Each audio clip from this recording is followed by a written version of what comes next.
हर पल आपके साथ।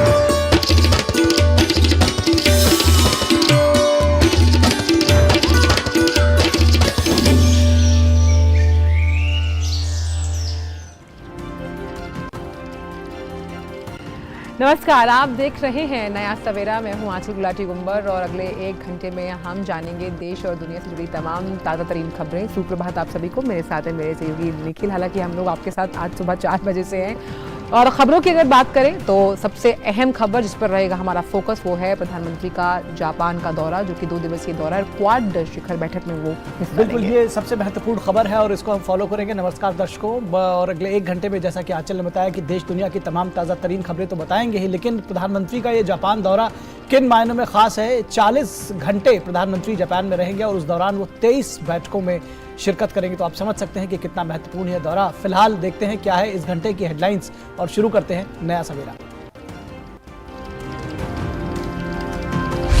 प्रधानमंत्री नरेंद्र मोदी 2 दिवसीय दौरे पर पहुंचे जापान की राजधानी टोक्यो। होटल पहुंचने पर भारतीय समुदाय के लोगों ने प्रधानमंत्री का किया जोरदार स्वागत।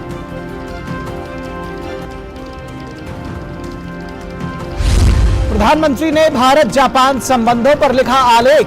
दोनों देशों के संबंधों को रणनीतिक और वैश्विक बताते हुए बताया खास। कहा भारत जापान साझेदारी है शांति, स्थिरता और समृद्धि का आधार। प्रधानमंत्री लेंगे क्वाड शिखर सम्मेलन में हिस्सा। साथ ही भारत जापान के संबंधों को और मजबूती देने के लिए अपने जापानी समकक्ष फुमियो किशिदा के साथ करेंगे द्विपक्षीय बैठक। अमेरिका के राष्ट्रपति और ऑस्ट्रेलिया के नवनियुक्त प्रधानमंत्री एंथनी अल्बनीज के साथ भी होगी द्विपक्षीय मुलाकात। ज्ञानवापी मामले में आज वाराणसी की जिला जज की अदालत में होगी सुनवाई। जिला जज की अदालत में सुनवाई का सुप्रीम कोर्ट ने दिया था आदेश। विश्व स्वास्थ्य संगठन ने भारत की 10 लाख महिला आशा स्वास्थ्य कार्यकर्ताओं को वैश्विक स्वास्थ्य में उत्कृष्ट योगदान के लिए किया सम्मानित। प्रधानमंत्री मोदी ने दी आशा कार्यकर्ताओं को बधाई। ऑस्ट्रेलिया में लेबर पार्टी के नवनिर्वाचित नेता एंथनी एल्बनीजी को ने प्रधानमंत्री पद के लिए शपथ। एल्बनीजी ने लोगों को एक साथ लाने और एक ऐसी सरकार का नेतृत्व करने की प्रतिबद्धता जताई जो ऑस्ट्रेलियाई लोगों की तरह साहसी, मेहनती और देखभाल करने वाली हो। श्रीलंका में राष्ट्रपति की शक्तियां, संसद सरकार को देने का प्रस्ताव। कैबिनेट में आ जाएगा संविधान संशोधन विधेयक। राष्ट्रपति गोटबाया राजपक्षे पहले ही कार्यकारी अधिकार संसद को देने पर दे चुके हैं सहमति। मैनचेस्टर सिटी ने 6ठी बार जीता प्रीमियर लीग का खिताब। आखिरी मैच में एस्टन विला को 3-2 से हराया। लिवरपूल को 1 अंक से मात देकर कोच पेप गार्डियोला की टीम बनी विजेता। और इंडोनेशिया के जकार्ता में एशिया कप पुरुष हॉकी चैंपियनशिप में आज चिर प्रतिद्वंदी भारत और पाकिस्तान होंगे आमने सामने। भारतीय टीम वीरेंद्र लाकड़ा की कप्तानी में खेलेगी मैच।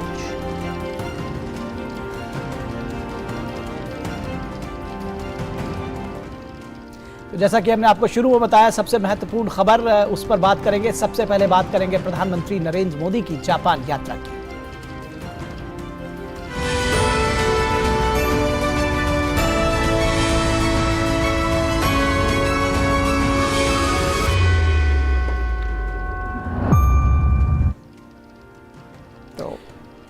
बिल्कुल, तो प्रधानमंत्री नरेंद्र मोदी की महत्वपूर्ण यात्रा की शुरुआत हो चुकी है। आज वो जापान की 2 दिवसीय यात्रा पर टोक्यो पहुंच चुके हैं और टोक्यो के हुनेडा अंतर्राष्ट्रीय हवाई अड्डे पर प्रधानमंत्री मोदी का अधिकारियों ने स्वागत किया। और पिछले 8 साल में प्रधानमंत्री मोदी की ये 5वीं जापान यात्रा है।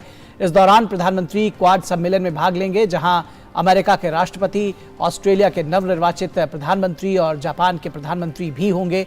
इसके अलावा वे अमेरिका और ऑस्ट्रेलिया के नवनियुक्त प्रधानमंत्रियों के साथ द्विपक्षीय बैठकें भी करेंगे। खास बात है कि प्रधानमंत्री मोदी 40 घंटे तक जापान में रहेंगे और 23 बैठकों में हिस्सा लेंगे। इसके साथ ही 36 जापानी सीईओज और प्रवासी भारतीयों से भी वे बातचीत करेंगे। प्रधानमंत्री नरेंद्र मोदी के टोक्यो में होटल पहुंचने पर भारतीय समुदाय ने जोरदार स्वागत किया। इस दौरान भारतीय समुदाय के लोगों ने पीएम के स्वागत में मोदी मोदी के नारे लगाए। प्रधानमंत्री इस दौरान वहां आए बच्चों से भी मिले। बच्चों के हाथों में अलग अलग भारतीय भाषाओं में प्रधानमंत्री के स्वागत में लिखी हुई तख्तियां थी। इस दौरान प्रधानमंत्री ने एक बच्चे के बनाए हुए तिरंगे के बगल में लिखे हुए संदेश को भी पढ़ा। साथ ही प्रधानमंत्री ने अपने ऑटोग्राफ भी दिए। और इस तरह की तस्वीरें हम लगातार देखते हैं जब प्रधानमंत्री जब भी विदेशी दौरों पर जाते हैं और जहां पर जो इंडियन डायस्पोरा है वो हर्षोल्लास के साथ उनका स्वागत करता है, सद्भाव के साथ उनका स्वागत करता है। और खास तौर पर हम देख सकते हैं तख्तियां हम देख रहे हैं जिसमें गुजराती में भी लिखा हुआ है स्वागत 6 अलग अलग भाषाओं में प्रधानमंत्री के स्वागत और उनके आगमन की खुशी बच्चों के चेहरों पर साफ तौर पर देखी जा सकती है। बिल्कुल। और आंचल, सबसे खास बात है कि आपने देखा कि इस होटल के परिसर में जो इसकी लॉबी है उसमें जगह जगह पूरे हिस्से में हम सुबह से जब हमने इन तस्वीरों को लाइव लिया उस दौरान से देख रहे हैं कि बड़ी संख्या में जो संख्या है वो भी बहुत अधिक है। तमाम मुझे लगता है कि हर वर्ग के लोग, बच्चे, छोटे बच्चों से बातचीत कर रहे हैं। सुनते पहले इसको।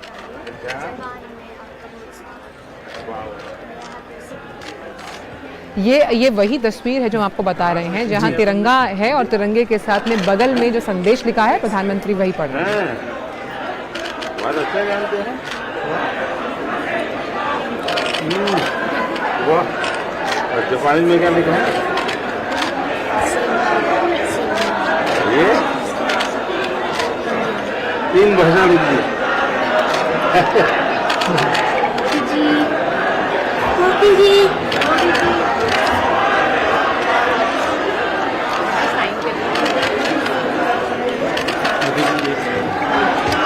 क्या नाम बेटा? हिंदी बोल लेती हो? वाह।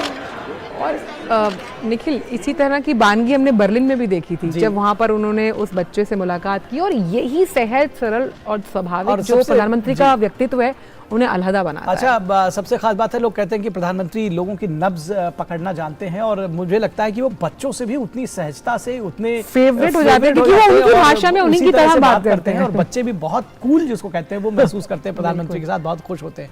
तो जापान पहुंचने पर भारतीय समुदाय ने प्रधानमंत्री मोदी का जोरदार स्वागत किया, आपने देखा। और पारंपरिक वेशभूषा में आए बच्चों ने कहा कि पीएम मोदी ने हमें आशीर्वाद और ऑटोग्राफ दिया। प्रधानमंत्री नरेंद्र मोदी टोक्यो आ चुके हैं और उनके स्वागत में, इस्तकबाल में बहुत बड़ी संख्या में भारतीय लोग उनको होटल में स्वागत करने के लिए पहुंचे थे। आप देख सकते हैं तमाम बच्चे भी पहुंचे हुए हैं और भारत की विविधता यहाँ पे भी नजर आ रही है। इनके हाथ में जो साइन बोर्ड है तमाम भारतीय भाषाओं में उन्होंने स्वागत के लिए, प्रधानमंत्री के लिए लिखा हुआ है। भारत का नक्शा बनाया हुआ है, कोई प्रधानमंत्री के लिए मैसेज लेके आया है 3 अलग अलग लैंग्वेजेस में। और भारत की जो विविधता है वो इनके परिधानों में भी साफ तौर पर नजर आ रही है। आप देख सकते हैं किस तरीके से ये भारत के कपड़ों में पहुंचे हुए। कोई स्वागत 6 गुजराती में लिखा हुआ, प्रधानमंत्री नरेंद्र मोदी ने अपना साइन भी, सिग्नेचर भी यहाँ पे किया है, इनको ऑटोग्राफ दिया है। तो ये बच्चों ने जब उनका स्वागत किया तो आप देख सकते हैं किस तरह से यहाँ पे भी प्रधानमंत्री ने अपने साइन करके दिए हैं। ये दर्शाता है कैसे प्रधानमंत्री उन तमाम बच्चों का, जो उन्होंने थोड़ी देर इंतजार जरूर किया लेकिन उसका उनको स्वाद जरूर मिला है। और ये एक तरीके से इनके लिए लाइफ टाइम अचीवमेंट के तरीके से जब बच्चे बहुत खुश नजर आ रहे हैं। How is the excitement you people are feeling? Very much excited. We are very happy. First time to meet Mr. Modi ji. What is your excitement? It is really good. The 1 hour wait. It was really exciting when he was on his way. What's your good name? My name is Ritsky. Okay. Any message for Prime Minister? You have got the signature here. Yes. I'm very happy right now. और ये आप देखिए कि प्रधानमंत्री की तस्वीर और एक जापान की जो एक ऐतिहासिक समृद्ध विरासत है उसके दर्शन हो रहे हैं। और यहाँ ऊपर पे गौतम बुद्ध के एक तरीके से एक परछाई सी नजर आ रही है और बौद्धिज्म का एक कहीं ना कहीं नजारा दिखाई पड़ रहा है। प्रधानमंत्री ने यहाँ पर भी ऑटोग्राफ दिया है। तो ये बच्चों को कहीं ना कहीं लगातार प्रधानमंत्री की तरफ से बात हुई है। उन्होंने हमको पूछा कि आप कहाँ से हो, मैं बोला महाराष्ट्र इंडिया से। और उसके बाद वो मेरे से मराठी में बोले। ओके। और आपको ऑटोग्राफ भी दिया उन्होंने? हाँ, यहाँ है। उन्होंने हमें ब्लेसिंग्स दी, फिर हमने उनके स्वागत किए। उनके बाद उन्होंने हमारे नाम पूछा और स्कूल पूछा। किस तरीके से बड़ी संख्या में ये भारतीय बच्चे भारत की विविध राज्यों की जो पारंपरिक पोशाकें हैं उसके साथ आए थे। इनके हाथों में प्ले कार्ड्स थे जिसमें स्वागत प्रधानमंत्री के लिए लिखा हुआ था। और सभी के साथ प्रधानमंत्री ने एक समय गुजारा, किसी से नाम पूछा, उनके बारे में बात किया और निश्चित तौर से सबको आशीर्वाद देते हुए भी नजर आए। ये तस्वीरें साफ तौर पर कह जाए तो प्रधानमंत्री का बच्चों के साथ लगाव और झुकाव इस बार यहाँ टोक्यो जापान में भी देखने को मिला है। कैमरा सहयोगी अंकित रावत के साथ मैं आर्यन प्रताप सिंह, टोक्यो जापान। तो बच्चों की हमने बात की, वहीं भारतीय समुदाय की महिलाओं ने पारंपरिक वेशभूषा में प्रधानमंत्री मोदी का स्वागत किया। महिलाओं ने कहा कि हम जापान में पीएम मोदी का स्वागत करके बहुत खुश हैं, उनकी ऊर्जा लाजवाब है, उन्होंने हमें गौरवान्वित किया है। प्रधानमंत्री नरेंद्र मोदी जापान की सरजमी पे पहुंचे। यहाँ होटल में आने से पहले तमाम भारतीय यहाँ पे उनके स्वागत के लिए मौजूद थे। आप तमाम महिलाओं को देख सकते हैं, भारतीय परंपरागत वेशभूषा में यहाँ नजर आ रहे हैं और ये दर्शाता है कि जो भारत की विविधता है वो 7 समंदर पार भी यहाँ पर टोक्यो में जीवित साफ तौर से नजर आ रही है। सबके साथ में प्रधानमंत्री ने एक संवाद भी किया, एक मौका था। कैसा फील कर रही हैं आप? बहुत ज्यादा एक्साइटेड। मोदी जी के साथ में पहली बार हुआ कि जैसे हैंडशेक भी किया है, और Modi ji is the man of ideas and the man of action. So Modi ji जिंदाबाद, और हर हर मोदी, घर घर मोदी। प्रधानमंत्री को अपने बीच पाके कैसा महसूस हो रहा? आप तो बच्चे के साथ भी आए। बहुत खुशी हुई, हमें लगा नहीं था कि इतने पास से उनको देख पाएंगे, लेकिन उन्होंने भी इतना अप्रोच किया हमें, हम बहुत खुश हैं। Thank you very much Modi ji, और it is like an lifetime achievement for us. Thank you very much. भारतीय परिधानों में आप लोग सुसज्जित होकर पहुंचे हुए, तो ये भी एक कोशिश थी कि आप भारत की जो विविधता है वो वस्त्रों की, वो भी आप यहाँ पे दिखा सके। हाँ जरूर, हमें लगा मोदी जी को ये अच्छा लगेगा, और हम मोदी जी का स्वागत हमारी पारंपरिक ड्रेस में आके कर सकते हैं। और मोदी जी ने सबके पास आके हमारे बच्चों के सर पे हाथ लगाया, हमारा हैंडशेक किया, तो मोदी जी भी बहुत, मतलब हम मिलके बहुत खुश हो गए। बिल्कुल, तो एक तरीके से साफ तौर से ये एक्साइटमेंट यहाँ पे नजर आ रहा तमाम लोगों के बीच में। कुछ और लोगों से बात करते हैं। आपका मौका मिला प्रधानमंत्री से शेक हैंड का? यस, मुझे हैंडशेक करने का मौका मिला, एंड जो मोदी जी इंडिया का विजन देखते हैं वो उनकी आंखों में दिख जाता है, and that was very proud moment for me. आपको नजर आया प्रधानमंत्री का वो अपनापन इस मुलाकात में? Very much. बच्चों के सर पे हाथ फिराया, फिर हैंडशेक करने का मौका मिला, and I am really happy. Same here, I was very happy, उन्होंने हैंडशेक किया। मैं कह सकती हूँ कि कुछ मतलब बात ही नहीं कर सकते, इतना उनका पर्सोना अच्छा है, शब्द कम पड़ जाते हैं। आपका क्या अनुभव रहा प्रधानमंत्री से मिलने का? मुझे भी हैंडशेक का मौका मिला, और एकदम आग भर के आ गए कि ऐसा लगा कि हमारे देश के पिताजी आ गए, और अभी भी देश की जो प्रगति हुई है वो उनका बहुत बड़ा हाथ है उनमें, और हमें आगे भी वही प्रधानमंत्री चाहिए। बिल्कुल, ये भी अपने आप में अनुभव है। साफ तौर पे लोग कह रहे हैं कि जो प्रगति हुई है हिंदुस्तान में उसके पीछे प्रधानमंत्री का एक बड़ा योगदान है, और जिस प्रकार से सहजता से प्रधानमंत्री ने तमाम भारतीय लोगों से, खासकर इन महिलाओं से मुलाकात की, इन बच्चों के सर पे हाथ रखा, इससे ये लोग बहुत खुश नजर आ रहे हैं। अपने कैमरा सहयोगी अंकित रावत के साथ मैं आर्यन प्रताप सिंह, टोक्यो जापान। तो आपने देखा कि उत्साहित है, आनंदित है, प्रसन्नचित्त है, या ये कहें कुल मिलाकर एक शब्द में कि अभिभूत है जो सारे भारतीय हैं वहाँ पर, और जो उनकी खुशी है वो संक्रामक है, एक दूसरे से फैल रही है, अगर ऐसा कहा जाए तो गलत नहीं है। और टोक्यो पहुँचते ही भारतीय समुदाय के लोगों द्वारा मोदी मोदी के नारे लगाए गए। इस मौके पर भारतीय समुदाय के कई बच्चे भी मौके पर मौजूद रहे, हमने आपको दिखाया, और लोगों ने प्रधानमंत्री मोदी के साथ संवाद के बारे में बताया कि किसी भी देश में प्रधानमंत्री पहुंचे और भारतीय समुदाय के लोग उनका स्वागत करने के लिए ना पहुंचे, ऐसा हो नहीं सकता। और यहाँ टोक्यो जापान में भी देखने को मिला। आप देख सकते हैं कितना एक्साइटमेंट यहाँ पे नजर आ रहा है, और अपने आप में ये लगातार किस तरीके से प्रधानमंत्री मोदी का स्वागत करने के लिए पहुंचे थे, और ये स्वागत की तस्वीरें साफ तौर पर दिखाई पड़ती हैं। प्ले कार्ड्स इनके हाथ में है।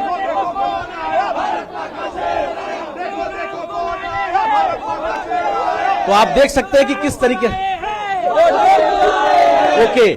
ये जो खुशी है इन लोगों के चेहरों पे साफ तौर पे नजर आ रही है। इन लोगों का मौका भी मिला प्रधानमंत्री के साथ में हाथ मिलाने का, एक छोटा सा संवाद करने का। किस तरीके से मौका रहा आपके लिए? देखिए, आज सुबह के सुबह प्रधानमंत्री को देख के जो शरीर में स्फूर्ति आई है, मुझे लगता है आने वाले 2-4 सालों तक वो स्फूर्ति पूरे हमें ताकत देगी। जैसे मोदी जी ने जो सपना देखा है भारत को पुराने स्वर्णिम भविष्य पे वापस लाने का, हम उस सब को साकार करेंगे। हम चाहते हैं कि जैसे कि प्रधानमंत्री नरेंद्र मोदी विश्व भर में भारत का डंका बजा रहे हैं, और हम चाहते हैं कि भारत को और प्रगतिशील पर लेकर जाए नरेंद्र मोदी जी, और भारत को विश्व गुरु फिर से बनाए। प्ले कार्ड्स देखिए जो लिख रहे हैं कि जो 370 मिटाए हैं वो टोक्यो आए हैं। दूसरा प्ले कार्ड है जो काशी को सजाए हैं वो टोक्यो आए हैं। तो निश्चित तौर से जो भारतीयता का जो लेकर एक मैसेज है वो साफ तौर पे दिखाई पड़ रहा है, और जिस बात का जिक्र लगातार लोग कह रहे हैं कि प्रधानमंत्री ने जो किया है उसको लेकर लोग बहुत खुश हैं। मोदी जी को देखने का सपना आज पूरा हुआ, और इतने बड़े देश के प्रधानमंत्री का इतना साधारण और सरल स्वभाव, ये मुझे हमेशा जिंदगी भर याद रहेगा। मोदी जी के लिए बहुत बहुत धन्यवाद। मोदी जी जब भी आते हैं तो एक बेस्ट पार्ट जो है वो है हम लोग की यूनिटी। हम यूनाइट होते हैं और सारे के सारे लोग एक साथ रहते हैं, that is the best part. और यूनाइट करने का एक ही कारण है, मोदी जी। आप साफ तौर पर देख सकते हैं कि किस तरीके से तमाम लोग उत्साहित है प्रधानमंत्री के आने के बाद से, और ये नारे बताते हैं कि प्रधानमंत्री की जो स्वीकार्यता है वो भारत के बाहर, भारतीय सीमाओं के बाहर जो तमाम भारतवंशी रहते हैं उनके बीच भी है, और यहाँ जापान के भी तमाम लोग इस बात को लेकर उत्सुक है कि आखिर किस देश के प्रधानमंत्री के लिए इतनी बड़ी संख्या में लोग सड़कों पर उतर आए हैं और प्रधानमंत्री का इस्तकबाल करने के लिए मौजूद है। अपने आप जी जल्दी से। जी, मैं काशी से हूं और वो काशी का प्रतिनिधित्व करते, मुझे बहुत खुशी मिली कि आज हमारे प्रतिनिधि यहाँ आए हुए हैं एक प्रधानमंत्री के रूप में। हम बहुत खुश हैं। बड़े इवेंट में भारतीय समुदाय के लोगों के साथ में टोक्यो में संवाद भी करने वाले हैं, तो वहां पे भी नजरें रहेंगी। साथ ही साथ नजरें इस बात पर भी रहेगी कि प्रधानमंत्री का आज का दिन किस प्रकार से तमाम महत्वपूर्ण बैठकों में होगा। क्वाड शिखर सम्मेलन से लेकर बायलैटरल मीटिंग से लेकर तमाम खबरों को लगातार डीडी न्यूज के माध्यम से आप तक पहुंचाते रहेंगे। फिलहाल इस खबर के लिए मेरे कैमरा सहयोगी अंकित रावत के साथ मैं Arif Pratap Singh, DD news, Tokyo.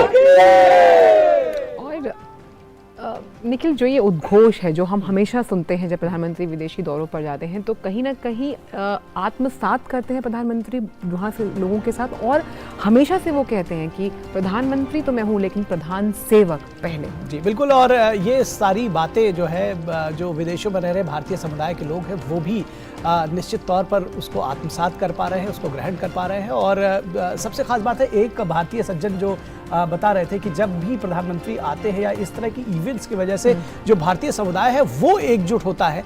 ये एक बड़ी बात है कि शायद इसके मैसेजेस सिर्फ मिलने मिलाने, उत्साहित प्रसन्नचित्त होने तक नहीं है, बल्कि उसके साथ साथ जो लोग हैं वो बहुत खुश होते हैं, और साथ ही साथ एकता का भी एक संदेश। और ये पहले नहीं था, लेकिन जब से प्रधानमंत्री नरेंद्र मोदी आए और उन्होंने वैश्विक मंचों पर भारत की साख बढ़ाई, वो हमें साफ तौर पर दिखता है। इसी से जुड़ी जो खबर है वो हम आपको बता रहे हैं कि वहाँ पे अखबारों में किस तरह से है। तो प्रधानमंत्री नरेंद्र मोदी ने जापान के अखबार येमुयुरी शिम्बम में भारत और जापान के संबंधों पर आलेख लिखा है।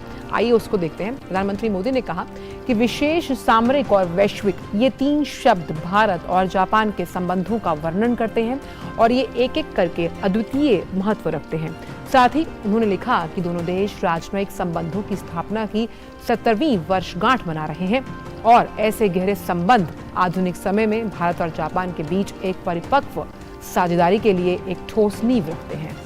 बिल्कुल, और आगे पीएम ने कहा कि पिछले कुछ सालों में भारत ने विनिर्माण, सेवाओं, कृषि और डिजिटल प्रौद्योगिकी के लिए अपने बुनियादी ढांचे को मजबूत करने की शुरुआत की है। भारत में स्थायी परिवर्तन के लिए जापान एक अनिवार्य भागीदार है। जापान के लिए भारत की स्पीड और स्केल की भावना, साहसिक सुधारों और महत्वाकांक्षी योजनाओं के लिए सरलीकरण और प्रोत्साहन एक अनूठा अवसर होगा। हम एक खुले, मुक्त और समावेशी हिंद प्रशांत के निर्माण में योगदान देंगे। हमारे पास क्वाड जैसे ढांचे के साथ साथ विकास, बुनियादी ढांचा, कनेक्टिविटी, स्थिरता, स्वास्थ्य, टीके जैसे मुद्दे भी हैं। मार्च में प्रधानमंत्री किशिदा और मैंने कोरोना के बाद शांतिपूर्ण, स्थिर और समृद्ध विश्व की दिशा में भारत जापान विशेष रणनीतिक वैश्विक साझेदारी को गहरा करने के लिए एक रोड मैप प्रस्तुत किया है। प्रधानमंत्री ने लिखा कि मुझे विश्वास है कि प्रधानमंत्री किशिदा के साथ बैठक इस महत्वाकांक्षी एजेंडे को साकार करने की दिशा में ठोस प्रगति करेगी। तो बहुत सारी हैपनिंग्स हैं जापान में और सीधे इसके लिए टोक्यो रुक करते हैं। हमारे संवाददाता आरेंद्र प्रताप सिंह हमारे साथ जुड़ चुके हैं टोक्यो से। और आरेंद्र, हम लगातार आपकी रिपोर्ट्स देख रहे हैं, जिस तरह से भारतीय समुदाय वहां उत्साहित है, उल्लसित है, वो भी हमने देखा, लाइव भी देखा और आपने भी दिखाया। किस तरह से आज का दिन जो है वो उसकी शुरुआत होगी और आज क्या क्या इंगेजमेंट्स हैं प्रधानमंत्री के, किस तरह से बताएंगे इस दौरे के बारे में आप? निखिल और आंचल, आप दोनों को गुड मॉर्निंग यहाँ जापान से। और बहुत इस वक्त अगर यहाँ बात की जाए, बड़ा खुशनुमा मौसम है बनस्पत भारत के, जहाँ पे थोड़ा ज्यादा इस वक्त गर्मी है, लेकिन रिश्तों की गर्माहट यहाँ पे साफ तौर पे देखी जा सकती है। वो गर्मजोशी यहाँ महसूस की जा सकती है। आप मेरे पीछे देख पा रहे हो कि इस हवा में लहराते हुए भारत और जापान के जो झंडा है वो इस दोस्ती का एक तरीके से पैगाम है और प्रधानमंत्री के आने के बाद से इस दोस्ती को एक नई ऊंचाई तक ले जाने के मौके के तौर पे होगा। जहां तक निखिल आपने पूछा इस बात का कि आज के कार्यक्रम की अगर बात की जाए, तो आज के कार्यक्रम के लिहाज से अगर बात की जाए तो सबसे ज्यादा फोकस कहीं ना कहीं बिजनेस को लेकर होने वाला है कि भारत और जापान के बीच में व्यापारिक रिश्तों को लेकर जिस प्रकार के सहयोग की बात रखी गई है उसको कैसे आगे बढ़ाया जाए। खास तौर से लगभग 2 महीने पहले मार्च में जापान के प्रधानमंत्री हिंदुस्तान आए थे। उस वक्त लगभग 3.2 लाख करोड़ रुपए अगले 5 वर्षों में भारत में निवेश करने की सहमति भारत और जापान के बीच में बनी थी। वो कैसे ट्रांसलेट होगा, जमीन पे कैसे उसको उतारा जाएगा, इसको लेकर आज प्रधानमंत्री मोदी की जापान के तमाम बड़े दिग्गज बिजनेस लीडर्स के साथ में मुलाकात होने वाली है। करीब 4 ऐसे दिग्गज बिजनेस लीडर्स हैं जिनके साथ में प्रधानमंत्री की 1-to-1 मुलाकात होगी। इसके अलावा एक बिजनेस राउंड टेबल का एक आयोजन भी होगा जिसमें करीब 3 दर्जन के आसपास जो जापान के बड़े बिजनेसमैन हैं वो यहाँ पे रहेंगे और उनके साथ में प्रधानमंत्री का ये संवाद ये इस बात को तय करने की कोशिश करेगा कि कैसे भारत और जापान में जो सैद्धांतिक सहमति बनी है उसको कैसे जमीन पर उतारा जाए। तो अपने आप में व्यापारिक सहयोग के लिहाज से आज का दिन बहुत ज्यादा खास रहने वाला है। हाँ चलो निखिल। बिल्कुल आरेंद्र, आप लैंड ऑफ राइजिंग सन में मौजूद हैं। राइजिंग रिश्ते जो हैं वो साफ तौर पर हम इस क्वाड की बैठक से इतर जो द्विपक्षीय वार्ताएं होंगी उसमें भी देखेंगे, लेकिन जिस तरह से इंडो पैसिफिक क्षेत्र को सहयोग और सुरक्षा के लिए एक अहम मंच माना गया है। अगर जीडीपी की बात करें तो 63% जीडीपी और 50 से अधिक वैश्विक व्यापार समुद्री क्षेत्र में इंडो पैसिफिक की अगर हम बात करें उस लिहाज से क्वाड काफी अहम। तो हिंद प्रशांत क्षेत्र में अवसर भी हैं लेकिन चुनौतियां भी बहुत, तो उस लिहाज से ये बैठक कितनी अहम? ये जो क्वाड का शिखर सम्मेलन जिसकी जो कल होने जा रहा है ये अपने आप में बेहद महत्वपूर्ण है। चौथा क्वाड शिखर सम्मेलन है 2017 के बाद से लेकर अगर हम अभी लगातार देखें 2022 तक, तो क्वाड ने अपनी जो एक भूमिका है उसको बहुत आगे बढ़ाया है। और जैसा आंचल आपने जिक्र किया कि दुनिया का एक बहुत बड़ी व्यापारिक गतिविधियां इंडो पैसिफिक के रीजन से होकर गुजरती हैं, ऐसे में वो खुला, मुक्त और समावेशी हो ये तय होना सुनिश्चित है। और इसको तय करने के लिए भारत और जापान मिलकर ये सहयोग कर रहे हैं। साथ ही साथ अमेरिका और ऑस्ट्रेलिया भी क्वाड के मंच से ये कोशिश कर रहे हैं कि आखिर इसको कैसे अंतर्राष्ट्रीय नियमों के आधार पर लागू रखा जाए। कुछ देशों के माध्यम से बीते कुछ वर्षों में जो इंडो पैसिफिक क्षेत्र में गतिविधियां बढ़ी हैं उसके बाद में क्वाड का जो रोल है वो बहुत महत्वपूर्ण हो जाता है। हमने देखा कि पिछले क्वाड शिखर सम्मेलन में इंडो पैसिफिक क्षेत्र को लेकर किस प्रकार से कड़ा और एक गंभीर संदेश साफ तौर पे निकल के आया और इस बात का जिक्र किया गया कि कैसे भारत के इस क्षेत्र को, इस इंडो पैसिफिक क्षेत्र को मुक्त और खुला और समावेशी रखना है, इसको लेकर एक कड़ा संदेश साफ तौर पे दिया गया। साथ ही साथ महत्वपूर्ण चीज ये भी है कि क्वाड सम्मेलन की अगर बात की जाए तो ये महज इंडो पैसिफिक क्षेत्र में सहयोग को लेकर इन 4 देशों के बीच में अब सीमित नहीं है। ये दायरा काफी आगे बढ़ गया है और काफी आगे बढ़ने के साथ तमाम क्षेत्रों में ये दायरा बढ़ता हुआ नजर आ रहा है। तो निश्चित तौर से हमें इस बात को भी देखना होगा, क्लाइमेट की बात की जाए, साइबर सिक्योरिटी की बात की जाए, इंफ्रास्ट्रक्चर डेवलपमेंट के लिहाज से बात की जाए, इन तमाम क्षेत्रों की बात की जाए, खासतौर से वैक्सीन डेवलपमेंट को लेकर जो बात की, उसको कोऑपरेशन को लेकर जो बात थी, इन तमाम क्षेत्रों में सहयोग को आगे बढ़ाने को लेकर क्वाड ने अपने इस मंच को विस्तार दिया है। लेकिन उस विस्तार के आगे का भी विस्तार इस बार के शिखर सम्मेलन में देखने को मिल सकता है। हाँ चलिए, इस बात की पूरी संभावना है। निश्चित तौर पर पिछले जो सम्मेलन हुए हैं उनकी समीक्षा किस तरह से क्वाड पर अभी चारों देश आगे बढ़े हैं इसको लेकर के समीक्षा तो होगी ही। आरेंद्र, आगे का रोड मैप जैसा कि आप बता रहे हैं तय होगा। चुनौतियां भी बहुत है लेकिन अवसर भी उतने ही सारे हैं, तो इसलिए निश्चित तौर पर उम्मीदों के साथ में एक नया सवेरा जो है वो जापान में उगा है। बहुत शुक्रिया इस तमाम बातचीत और जानकारी के लिए। और ये जो क्वाड की बैठक है उससे इतर जो द्विपक्षीय वार्ताएं होनी है उनमें से 2 वार्ताओं पर पूरे विश्व की नजर है। पहली जब राष्ट्रपति, जो अमेरिका के राष्ट्रपति हैं, उनके साथ प्रधानमंत्री की वार्ता होगी और दूसरी जो नवनिर्वाचित प्रधानमंत्री हैं, जब हम ऑस्ट्रेलिया की बात करें बिल्कुल उनके साथ भी, तो ये काफी अहम है। और खास तौर पर जब हम समुद्री अभ्यास की बात करते हैं, हम बात करते हैं तमाम जो ग्रीन इनिशिएटिव्स लेने की बात है, उस लिहाज से भी क्वाड काफी अहम। बिल्कुल क्वाड, और सबसे खास बात है कि जब हम चाइना के एग्रेसिवनेस को देखते हैं उस तरह से तमाम सारे चैलेंजेस हैं जिनको काउंटर करना है और एक वैश्विक व्यवस्था में कानून सम्मत व्यवस्था बनाने के, इसलिए उसको बनाए रखने की जरूरत है। फिलहाल यहाँ रुकेंगे एक छोटे से ब्रेक के लिए। ब्रेक के बाद जब वापस लौटेंगे तो आपको बताएंगे कि ज्ञानवापी मामले में आज वाराणसी की कोर्ट में क्या कुछ हो सकता है।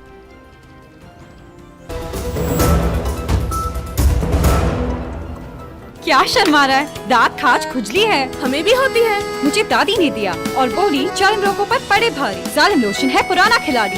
जालिम लोशन। जब पैर तले से दिन गुजरे, सड़कें ऊपर से रात चले, तामीर करे नगरी नगरी, जब कारीगर का हाथ चले।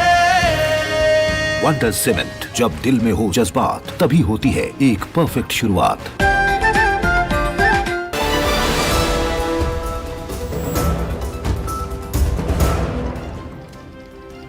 ब्रेक के बाद नया सवेरा में एक बार फिर आप सभी का स्वागत है और खबरों के सफर को बहाल करते हैं और बात करते हैं ज्ञानवापी मामले की, जिसमें आज वाराणसी की जिला जज की अदालत में सुनवाई होगी। जिला जज की अदालत में सुनवाई का आदेश सुप्रीम कोर्ट ने दिया।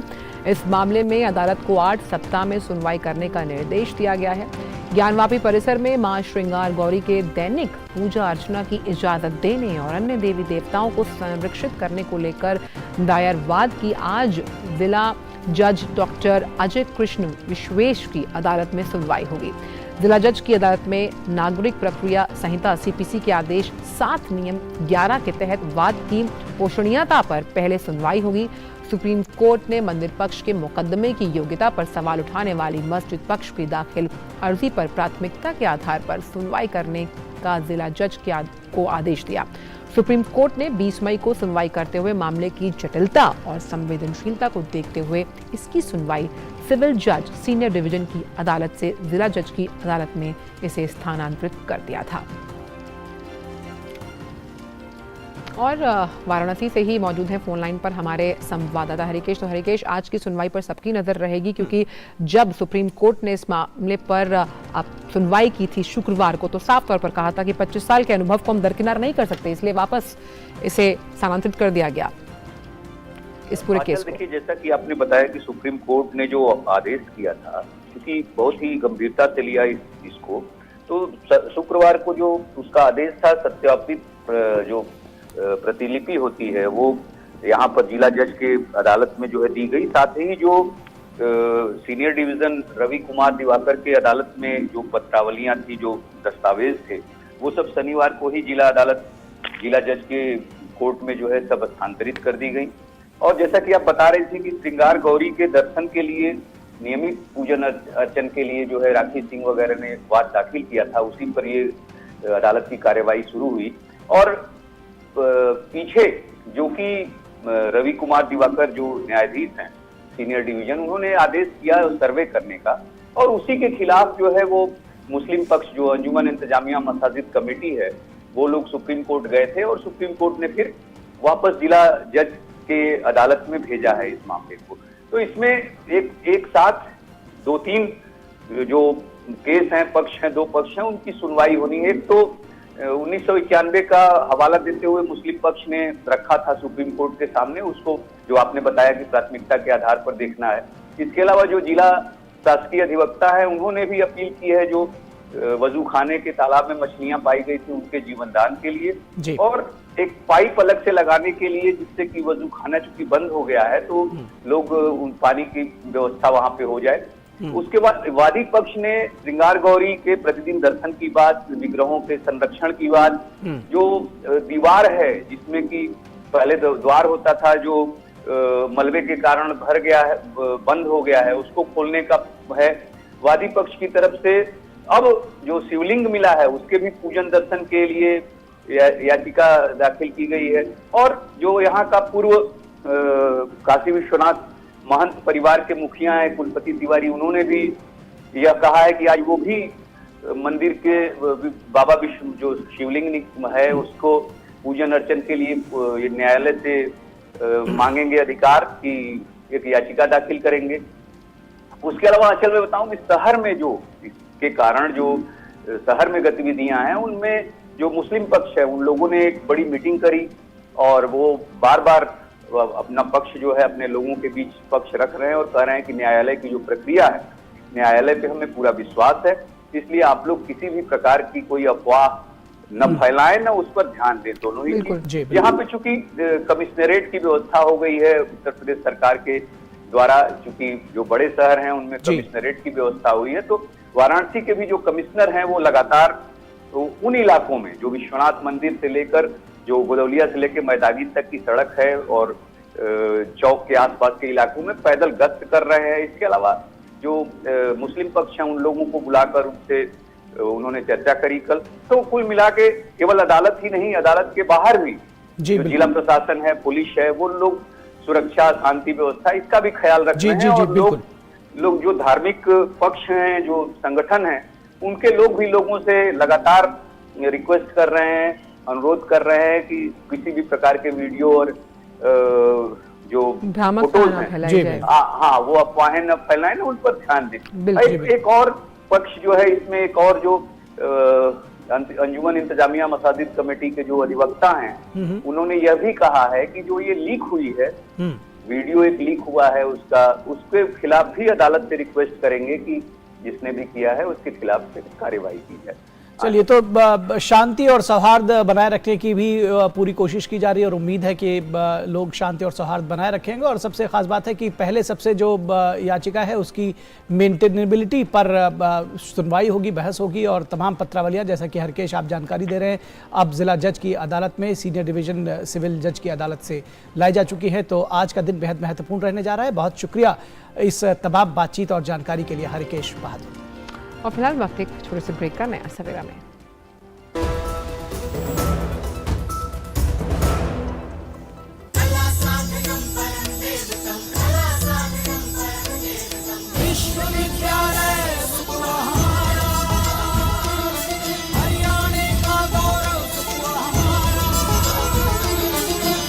पंडित Lakshmichand state university of performing and visual arts, Rohtak, Haryana. Admission जारी हैं।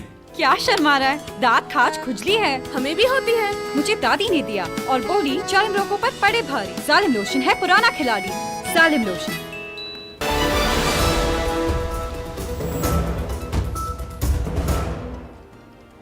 ब्रेक के बाद आप सभी का स्वागत है नया सवेरा में। बिल्कुल, और बात कर लेते हैं कोविड से जुड़ी हुई। देश में कोरोना के कम होते मामलों के बीच ओमिक्रॉन के नए वेरिएंट ने चिंता बढ़ा दी है। सरकार ने देश में ओमिक्रॉन के सब वेरिएंट BA.4 और BA.5 के पहले मरीज की मिलने की कल पुष्टि की। इंडियन SARS-CoV-2 जीनोमिक्स कंसोर्टियम ने कहा है कि तमिलनाडु में ओमिक्रॉन के सब वेरिएंट BA.4 का पहला मामला सामने आया है, जहां एक 19 साल की महिला की टेस्ट रिपोर्ट पॉजिटिव आई है। वहीं तेलंगाना में एक 80 वर्षीय बुजुर्ग ओमिक्रॉन के सब वेरिएंट BA.5 से पॉजिटिव पाए गए हैं। ये देश में इन दोनों वेरिएंट के मिलने का पहला मामला है। इंसेकॉग की तरफ से बताया गया है कि इन दोनों मरीजों का कोई यात्रा इतिहास नहीं था।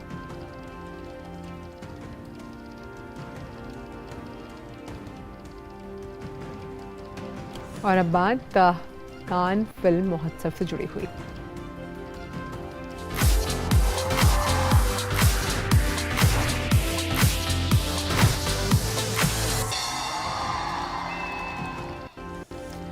तो कान फिल्म महोत्सव में आयोजित कान नेक्स्ट के स्टार्टअप पिचिंग सेशन को केंद्रीय सूचना एवं प्रसारण राज्य मंत्री डॉक्टर एल मुरुगन ने संबोधित किया। उन्होंने कहा कि ये साल इसलिए बेहद खास है क्योंकि ये कान की 75वीं वर्षगांठ होने के साथ साथ भारत फ्रांस राजनयिक संबंधों की भी 75वीं सालगिरह है और आजादी का अमृत महोत्सव का भी अवसर है। डॉक्टर एल मुरुगन ने कहा कि प्रधानमंत्री मोदी का विजन है कि स्टार्टअप्स को बढ़ावा दिया जाए। Our Prime Minister's vision, our Prime Minister Shri Narendra Modi ji's always his vision is talk about the startups. So the startups in India, how they are emerging and how they are contributing in Indian economy also. Our Prime Minister always used to tell that हम नौकरी मंगाने वाला नहीं, नौकरी नौकरी देने वाला बनना. That is, we are not job seekers. We have to give jobs. That is our Prime Minister's vision. Our Prime Minister always tells this. In his our vision, the startups came here. I congratulate the startups companies here. वहीं doctor L Murugan ने कहा कि AVGC क्षेत्र को प्रोत्साहित करने के लिए सरकार लगातार कदम उठा रही है। उन्होंने इस क्षेत्र को बहुत अहम बताया।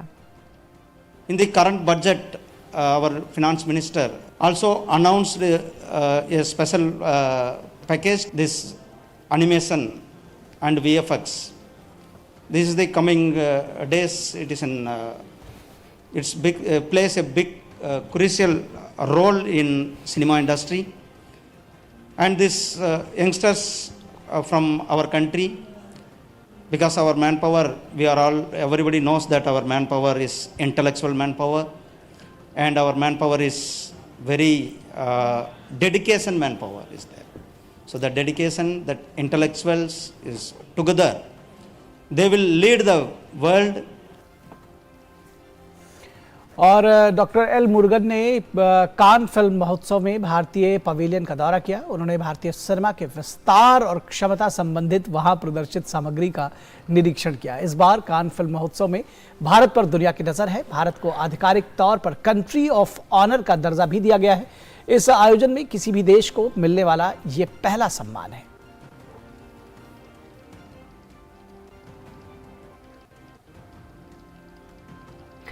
और कान फिल्म महोत्सव में शामिल हो रहे भारतीय स्टार्टअप्स इस मंच से व्यापक संभावनाओं को लेकर काफी उत्साहित हैं। वर्बो लैब्स नामक की संस्थापक और सीईओ पृथ्वी जैन से बात की हमारी संवाददाता श्यामा मिश्रा ने।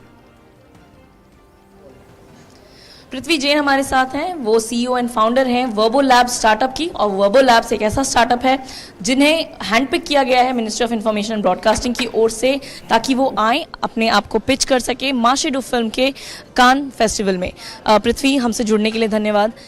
आपका जो स्टार्टअप है उसके बारे में बताइए, क्या है वो, क्या किस चीज़ में डील करता है और इंडियन सिनेमा के लिए किस तरीके से वो बेनिफिशियल हो सकता है? तो आप देख सकते हैं कि इंडियन सिनेमा में या फिर इंटरनेशनल बिजनेसेस में भी इतनी सारी लैंग्वेजेस हैं, तो उन लैंग्वेजेस को ज़्यादा से ज़्यादा यूज़र्स को प्रोवाइड करने के लिए हमें सर्विसेज का यूज़ करना पड़ता है, जैसे कि डबिंग, लैंग्वेज सर्विसेज हो गया, ट्रांसलेशन हो गया।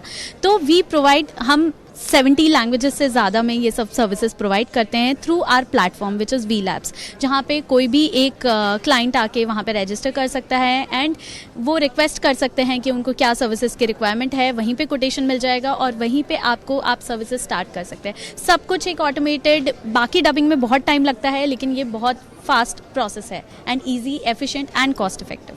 तो जब आप बात करती हैं कि 70 लैंग्वेजेस में आपके पास में सारी चीज़ें उपलब्ध हैं, सो ये क्या भारतीय लैंग्वेज भी हैं और इंटरनेशनल लैंग्वेजेस भी, किस तरीके से ये मिश्रण है?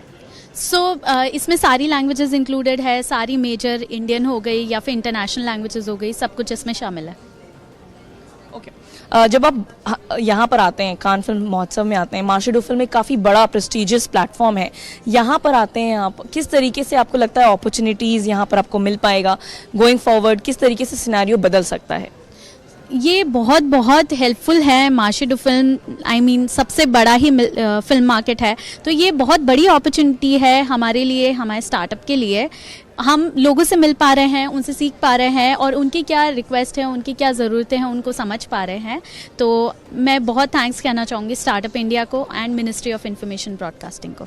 लास्टली, जब हम बात कर रहे हैं कि आपके यहाँ पे मीटिंग्स होंगी, एंगेजमेंट्स होंगी, किस तरीके से जो इंटरनेशनल बायर्स हैं या इंटरनेशनल जो सेल्स एजेंट होंगे या जो भी इंटरनेशनल, वो समझ पा रहे हैं कि भारतीय सिनेमा का महत्व क्या है, ना सिर्फ स्टोरी टेलिंग में, ना सिर्फ मूवीज़ में, बल्कि टेक्नोलॉजी में भी? करेक्ट, बिल्कुल वो समझ पा रहे हैं। अभी जो सेशन हुआ है उससे आई थिंक इतनी सारी ऑडियंस थी, उनको बिल्कुल समझ आया होगा कि इंडिया एक वर्ल्ड मार्केट लीडर है ऑडियो विजुअल इंडस्ट्री में भी। तो आई थिंक इससे बहुत हेल्प मिलेगी इंडियन मार्केट को भी और हमारे बिजनेस को भी। हमसे बात करने के लिए धन्यवाद। तो बहुत महत्वपूर्ण बात इन्होंने ये कही कि टेक्नोलॉजी में भी भारत जो है अब मार्केट लीडर बन रहा है और ये पूरा जो इंटरनेशनल लेवल है, इंटरनेशनल लेवल पर भी रिकग्नाइज किया जा रहा है। कैमरा पर्सन शुभम शर्मा के साथ श्यामा मिश्रा, डीडी न्यूज़, कान, फ्रांस। और राजधानी दिल्ली के कुछ इलाकों में आज सुबह तेज हवाओं के साथ बारिश हुई। सुबह हुई बारिश से लोगों को गर्मी से राहत मिलने की उम्मीद है। उत्तर पश्चिमी और मध्य भारत में पश्चिमी विक्षोभ सक्रिय रहने के कारण कुछ जगहों पर बारिश होने के कारण गर्मी के तेवर नरम पड़े हैं। मौसम विभाग ने अगले 24 घंटे के लिए ऑरेंज अलर्ट जारी करते हुए तेज हवाएं चलने के साथ बारिश की संभावना जताई। अधिकतम तापमान 37 और न्यूनतम तापमान 26 डिग्री सेल्सियस तक दर्ज किया जा सकता है। इसके अगले दिन के लिए येलो अलर्ट जारी है और 30 से 40 किलोमीटर प्रति घंटे की रफ्तार से हवाएं चलने के साथ ही बारिश होने की संभावना है और अगले 2 दिनों तक गर्मी से राहत जारी रहेगी। खराब मौसम के कारण दिल्ली हवाई अड्डे पर उड़ानों का परिचालन प्रभावित हुआ है। मौसम विभाग के मुताबिक आज जो बारिश और तेज हवाएं चली, तेज हवाओं की गति 40 से 70 किलोमीटर प्रति घंटे की रफ्तार तक रही और इसकी वजह से कई जगहों पर यातायात प्रभावित हुआ, पेड़ उखड़ गए। तो कुल मिलाकर ठंड से ज़रूर राहत मिली, गर्मी से राहत मिली है, लेकिन कुछ परेशानियों को भी झेलना पड़ा है। बिल्कुल, तो ये था मौसम का मिजाज और मौसम के मिजाज के बाद आइए अब देखते हैं कि दुनिया भर की कुछ खास खबरें क्या हैं।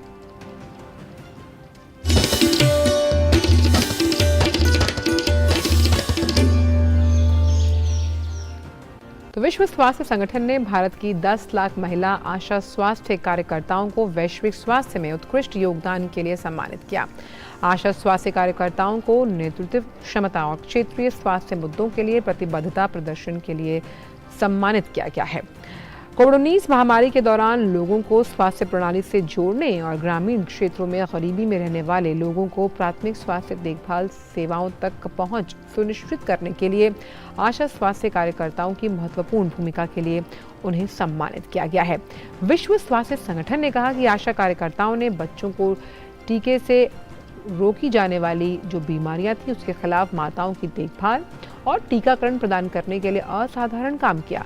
सामुदायिक स्वास्थ्य देखभाल, उच्च रक्तचाप और टीबी के उपचार के साथ साथ पोषण, स्वच्छता और स्वास्थ्य संवर्धन के क्षेत्र में प्रमुख भूमिका निभाने के लिए आशा कार्यकर्ताओं को पुरस्कार के लिए चुना गया। ये पुरस्कार 2019 में स्थापित किया गया था। ये पुरस्कार समारोह 75वीं विश्व स्वास्थ्य सभा के लाइव स्ट्रीम किए गए उच्च स्तरीय उद्घाटन सत्र का हिस्सा थे।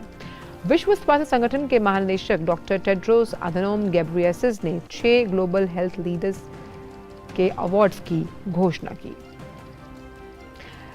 प्रधानमंत्री नरेंद्र मोदी ने आशा कार्यकर्ताओं को विश्व स्वास्थ्य संगठन की तरफ से ग्लोबल हेल्थ लीडर्स अवार्ड मिलने पर खुशी जताई। जी बिल्कुल, और प्रधानमंत्री ने अपने ट्वीट संदेश में लिखा कि खुशी है कि आशा कार्यकर्ताओं की पूरी टीम को WHO डायरेक्टर जनरल के ग्लोबल हेल्थ लीडर्स अवार्ड से सम्मानित किया गया है। सभी आशा कार्यकर्ताओं को बधाई। वे एक स्वस्थ भारत के निर्माण को सुनिश्चित करने में सबसे आगे हैं। उनका समर्पण और संकल्प काबिले तारीफ है। तो निश्चित तौर पर जिस तरह से आशा कार्यकर्ताओं ने एक जो गांव-गांव तक पहुंचकर, छोटे-छोटे स्थानों तक पहुंचकर जो स्वास्थ्य सुविधाएं मुहैया कराई हैं और उनको सुनिश्चित किया है, उसको अब WHO भी उसको पहचान दे रहा है। बिल्कुल, और फ्रंटलाइन वर्कर्स के तौर पर इनकी पहचान कहीं ना कहीं ये स्थापित करती है जब आपको किसी पुरस्कार से नवाजा जाता है कि आपके काम को इतने बड़े मंच पर पहचान मिल रही है। बिल्कुल, अब बात कर लेते हैं ऑस्ट्रेलिया के प्रधानमंत्री एल्बनीजी की शपथ ग्रहण की, उनके सत्ता में काबिज होने के, लेबर पार्टी के सत्ता में। बिल्कुल, तो लेबर पार्टी के नेता एंथनी एल्बनीज ने ऑस्ट्रेलिया के 31वें प्रधानमंत्री के रूप में शपथ ली।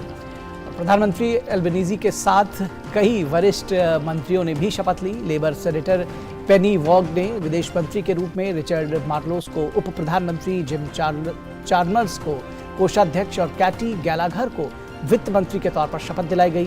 प्रधानमंत्री एल्बनीजी और विदेश मंत्री पेनी वोंग शपथ लेने के बाद क्वाड सुरक्षा संगठन की बैठक में भाग लेने के लिए रवाना होने वाले हैं, जहां वे अमेरिकी राष्ट्रपति जो बाइडेन, भारत के प्रधानमंत्री नरेंद्र मोदी और जापान के प्रधानमंत्री फूमियो किशिदा के साथ टोक्यो में मुलाकात करेंगे और द्विपक्षीय वार्ताएं करेंगे।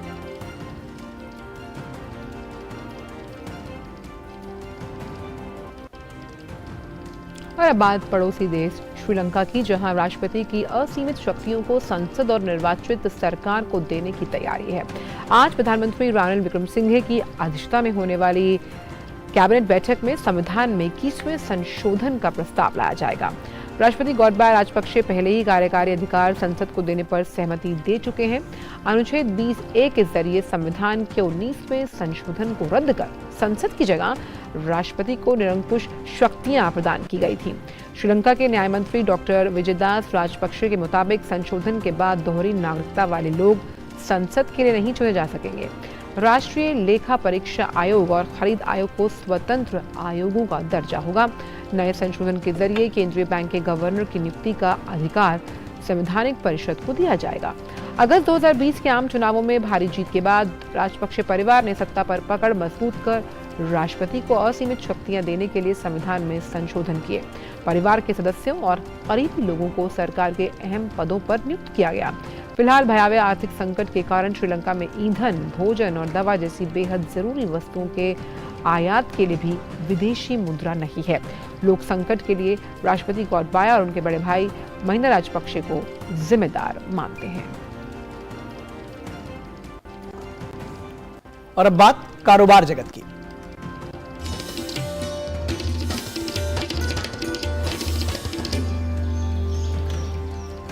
केंद्रीय वाणिज्य एवं उद्योग मंत्री पीयूष गोयल आज से 25 मई तक स्विट्जरलैंड के दावोस में विश्व आर्थिक मंच में भारतीय प्रतिनिधिमंडल का नेतृत्व करेंगे। भारत सरकार के प्रतिनिधिमंडल में स्वास्थ्य एवं परिवार कल्याण मंत्री मनसुख मांडविया और पेट्रोलियम एवं प्राकृतिक गैस मंत्री हरदीप सिंह पुरी के अलावा 6 राज्यों मध्य प्रदेश, तमिलनाडु, आंध्र प्रदेश, महाराष्ट्र, कर्नाटक और तेलंगाना के मुख्यमंत्री भी शामिल होंगे। यह आयोजन वैश्विक धारणा को आकार देने में एक महत्वपूर्ण हितधारक के तौर पर भारत को अपनी स्थिति मजबूत करने में मदद करेगा। विशेष तौर पर 2023 में भारत द्वारा G20 की अध्यक्षता करने के संदर्भ में यह वर्ष विश्व आर्थिक मंच की 50वीं वर्षगांठ और भारत के साथ मंच के सहयोग के 35 वर्ष पूरे होने को दर्शाता है, जो भारत को केंद्र और राज्यों सहित उनकी अपनी एकीकृत उपस्थिति दिखाने का अवसर प्रदान करेगा। और कारोबार के बाद बात करते हैं हमारे खास सेगमेंट स्पोर्ट्स ट्रैक की।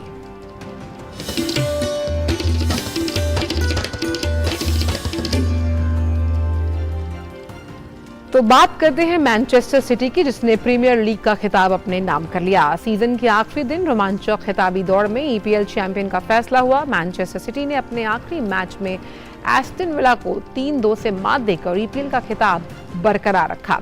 लिवरपूल सिटी से सिर्फ 1 अंक पीछे थी। लिवरपूल ने भी अपने आखिरी मैच में वॉल्वरहैम्पटन को 3-1 से मात दी। हालांकि सिर्फ 1 अंक के अंतर से मैनचेस्टर सिटी खिताब जीतने में कामयाब रही। बात हॉकी की। इंडोनेशिया के जकार्ता में आज से शुरू हो रहे एशिया कप पुरुष हॉकी टूर्नामेंट में मौजूदा चैंपियन भारत अपने अभियान की शुरुआत करेगा। वीरेंद्र लाकड़ा की कप्तानी में भारतीय टीम पाकिस्तान के साथ मैच खेलेगी। पूल ए में भारत, जापान, पाकिस्तान और मेजबान इंडोनेशिया, जबकि पूल बी में मलेशिया, कोरिया, ओमान और बांग्लादेश की टीमें शामिल हैं। इससे पहले 2017 में बांग्लादेश के ढाका में भारत ने मलेशिया को हराकर खिताब जीता था।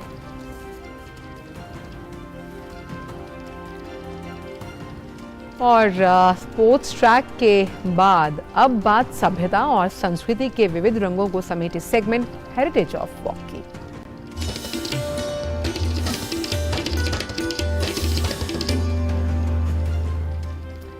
और हेरिटेज वॉक सेगमेंट में आज हम आपको सैर करवा रहे हैं अरब सागर में स्थित विश्व प्रसिद्ध जंजीरा किले की, जो महाराष्ट्र के रायगढ़ जिले में स्थित है। समुद्र के बीच सदियों पुराना ये अपराजेय किला अपने प्राकृतिक दृश्य, अनुपम सौंदर्य और वास्तुकला से समृद्ध है। इसके साथ ही अतुलित वीर गाथाओं को भी ये अपने आप में समेटे हुए हैं। भारत में ऐसे अनगिनत किले हैं जो अपने आप में कई रहस्य समेटे हुए हैं। आज हम आपको महाराष्ट्र के एक ऐसे ही किले के बारे में बताने जा रहे हैं जो सदियों से अविजित रहा है। दरअसल अरब सागर के बीचों बीच बने इस किले का नाम जंजीरा किला है। 15वीं सदी में बना यह किला 22 एकड़ के दायरे में फैला हुआ है और इसमें 22 सुरक्षा चौकियां भी हैं।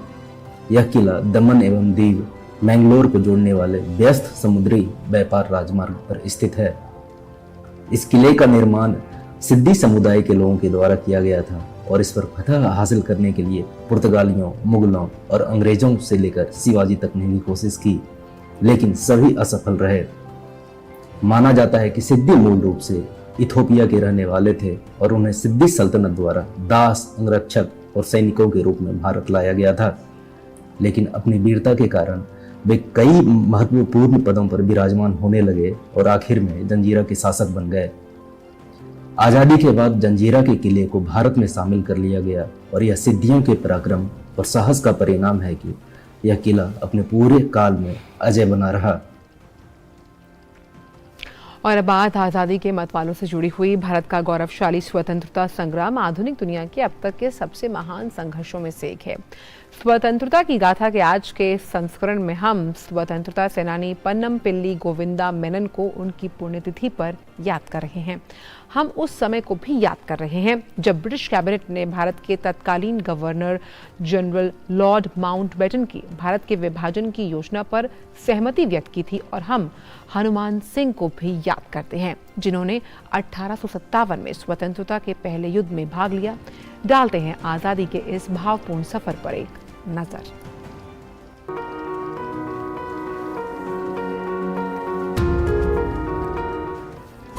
आज की कड़ी में हम स्वाधीनता सेनानी पनमपिल्ली गोविंद मेनन को याद कर रहे हैं। उनका निधन 23 मई 1970 को हुआ था। मेनन का जन्म 1 अक्टूबर 1908 को केरल के त्रिशूर में हुआ था। विद्यार्थी जीवन में ही मेनन राजनीति में भाग लेने लगे थे। उन्होंने केरल में वाइकोम सत्याग्रह के जाति विरोधी आंदोलन में सक्रिय भाग लिया था। प्रजामंडलम में शामिल होकर वो राजनीति में और अधिक सक्रिय रहे। बाद में वो इंडियन नेशनल कांग्रेस में शामिल हो गए। मेनन केरल प्रदेश कांग्रेस कमेटी और ऑल इंडिया कांग्रेस कमेटी के भी सदस्य रहे। पेशे से वकील मेनन 1935 और 1938 में 2 बार कोच्चि विधानसभा के लिए निर्वाचित हुए। कोच्चि सरकार की दमनकारी नीति के विरोध में 1942 में मेनन ने त्याग पत्र दे दिया। उन्हें 1945 में फिर से कोच्चि विधानसभा के लिए चुना गया। मेनन ने 1946 में कोच्चि के खाद्य मंत्री के पद पर काम किया। वो 1947 में प्रांत के मुख्यमंत्री बने। मेनन ने संविधान सभा में कोच्चि रियासत का प्रतिनिधित्व किया। त्रावणकोर कोच्चि राज्य के गठन के उपरांत मेनन 1952 में राज्य के वित्त मंत्री बने। उन्होंने त्रावणकोर कोच्चि राज्य के मुख्यमंत्री के पद पर भी कार्य किया। वो 1962 में लोकसभा के लिए निर्वाचित हुए और खाद्य, कृषि, सामुदायिक विकास और सहयोग मंत्रालय का कामकाज संभाला। मेनन 1967 में रेल मंत्री, कानून मंत्री और समाज कल्याण मंत्री भी रहे। मेनन ने सार्वजनिक कार्यों में विविध प्रकार की भूमिका निभाई। उन्हें वंचित वर्गों के हिमायती के रूप में जाना जाता है। वे शिक्षकों की स्थिति में सुधार के लिए जाने जाते हैं। उन्होंने विभिन्न अंतर्राष्ट्रीय सम्मेलनों में भारत का प्रतिनिधित्व किया। वो जीवन भर राष्ट्र की सेवा करते रहे। महान राष्ट्रवादी पनमपिल्ली गोविंद मेनन को हमारा नमन। 23 मई 1947 को ब्रिटिश कैबिनेट ने गवर्नर जनरल माउंटबेटन की भारत विभाजन नीति को पारित कर दिया। इस नीति के तहत 2 नए राष्ट्र भारत और पाकिस्तान बनाने का प्रस्ताव था। रियासतें दोनों अधिराज्यों में से किसी में भी मिलने को स्वतंत्र थी। रियासतों के पास किसी भी अधिराज्य में शामिल न होकर स्वतंत्र रहने का विकल्प भी था। भारतीय नेताओं ने इस योजना का विरोध किया क्योंकि उन्हें महसूस हुआ कि इससे भारत की एकता और संप्रभुता को खतरा था। हम आज हनुमान सिंह को भी याद कर रहे हैं। उन्होंने 1857 में भारत के प्रथम स्वतंत्रता संग्राम में भाग लिया था। शुरू में Hanuman Singh British east India की सेना में नौकरी करते थे, लेकिन बाद में नौकरी छोड़कर वे स्वतंत्रता सेनानियों के साथ शामिल हो गए। उन्होंने विभिन्न अवसरों पर अंग्रेजों से लोहा लिया और सहयोगी सेनानियों की आर्थिक सहायता भी की। बाद में ईस्ट इंडिया कंपनी की सेना ने हनुमान सिंह को गिरफ्तार कर लिया और अंग्रेजों से राजद्रोह करने का मुकदमा उन पर चलाया। उन्हें 1857 में लोहे की बेड़ियों में जकड़कर सश्रम आजीवन कारावास के लिए निर्वासन की सजा दी गई। अंडमान द्वीप की सेलुलर जेल में 23 मई 1858 को उनका निधन हो गया। मां भारती के महान सपूत हनुमान सिंह को हमारा शत शत नमन।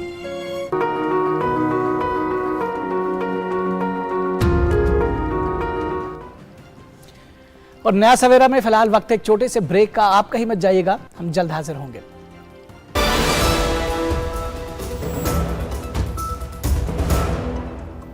क्या शर्मा रहा है? दांत खाज खुजली है, हमें भी होती है। मुझे दादी ने दिया और बोली चर्म रोगों पर पड़े भारी। जालिम लोशन है पुराना खिलाड़ी।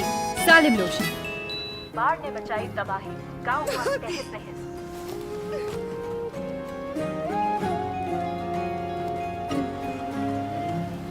पहल करो, शुरुआत करो, जब करो तो पक्की बात करो। जब पैर तले से दिन गुजरे, सर के ऊपर से रात चले, तामीर करे नगरी नगरी, जब कारीगर का हाथ चले। वंडर सीमेंट, जब दिल में हो जज्बात तभी होती है एक परफेक्ट शुरुआत।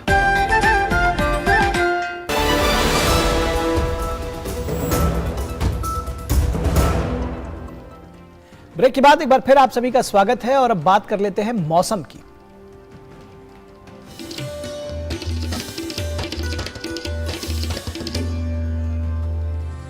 और मौसम के मूड की बात करें तो अंडमान निकोबार के साथ साथ जम्मू कश्मीर, लद्दाख, गिलगित, बाल्टिस्तान, मुजफ्फराबाद और हरियाणा में भारी वर्षा का अनुमान जताया जा रहा है। वहीं धूल भरी आंधियों की अगर बात की तो राजस्थान और गुजरात में धूल भरी आंधियां चलने के आसार हैं। वहीं आंधियों के साथ साथ त्रिपुरा, छत्तीसगढ़, झारखंड, उड़ीसा, पुडुचेरी, तेलंगाना में भारी वर्षा हो सकती है। साथ ही अगर बात करें हम दिल्ली, चंडीगढ़ और साथ ही हम पश्चिम उत्तर प्रदेश की बात करें तो यहाँ पर भी धूल भरी हवाओं के साथ साथ वर्षा का अनुमान जताया जा रहा है। और आइए रुक करते हैं तमाम राज्यों का, देखते हैं कि न्यूनतम और अधिकतम तापमान क्या है।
और वक्त हो चला है कि हम आपसे विदा लें, और लेकिन जाने से पहले हम आपको हमेशा दिखाते हैं खूबसूरत तस्वीरें।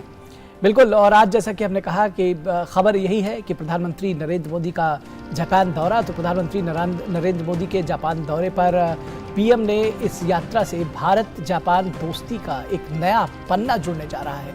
नया सवेरा के अंक में आज इतना ही हम सीमित रखेंगे, लेकिन आपको छोड़ जाएंगे जापान की हिगोशियाका सिटी, जहां जापानी कलाकारों ने अपनी सितार और तबला की मनमोहक प्रस्तुति से लोगों को मंत्रमुग्ध कर दिया है। आप लीजिए इन झलकियों का आनंद, हमें दीजिए इजाजत, नमस्कार।